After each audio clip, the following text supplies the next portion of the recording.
أنا آخر واحدة عملت الترند، النهارده هنجرّب مع بعض بيتزا الكريب اللي كانت طالعة ترند كده في الفترة اللي فاتت، حقيقي هي طعمها حلو جدًا وكمان سهلة ومنقذة كده تعمليها في أي وقت لو أنتِ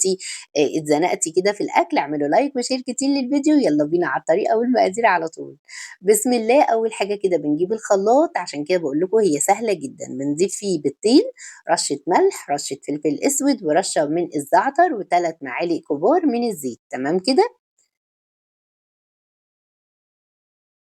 بعد كده باضيف كوباية وربع من الدقيق،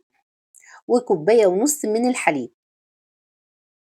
بعد كده باضربهم كويس جدًا، جدًا في الخلاط لحد ما يبقى القوام بتاعهم كريمي وناعم كده، باجيب صاج مقاس 30 في 40 وضروري جدًا أحط ورقة زبدة، ورقة الزبدة يكون نوعها كويس عشان ما تلزقش معاكِ، وتكوني طبعًا دهناها بالسمنة كويس جدًا، جدًا، سمنة مش زيت عشان ما تلزقش معاكِ، تمام كده؟ جبت بقى رشة كده من الموتزاريلا ورشة من الجبنة التركي، أنا مش هاحط فيها أي لحوم خالص، هاعملها بالجبن بس، رشة حلوة محترمة من الجبنة التركي كده، شوية من الكاتشب كده عليها تدّيني طعم، هيدّيها طعم حلو جدًا كإننا حاطين صوص بيتزا عليها، تمام؟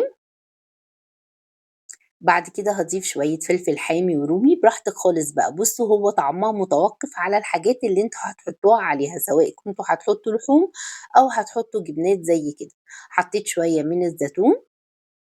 وطبعًا هاضيف آخر حاجة برضه رشة من الموتزاريلا كده عشان طبعًا أنتم عارفين إن البيتزا بتحب الجبنات الكتير.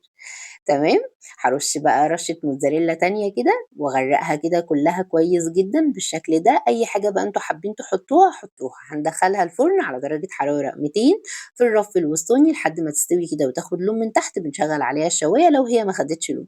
تمام، بتطلع معايا بالجمال والطعامة دي زي ما أنتم شايفين، زي ما قُلت لكم ادهنوا ورقة الزبدة بالسمنة مش بالزيت عشان ما تلزقش معاكم، وطبعًا أساسي لازم ورقة زبدة. بس فعلًا طعمها حلو جدًا وسهلة وسريعة وما خدتش معايا وقت، لايك وشير لو الفيديو عجبكم وبألف هنا وشفا وبس كده.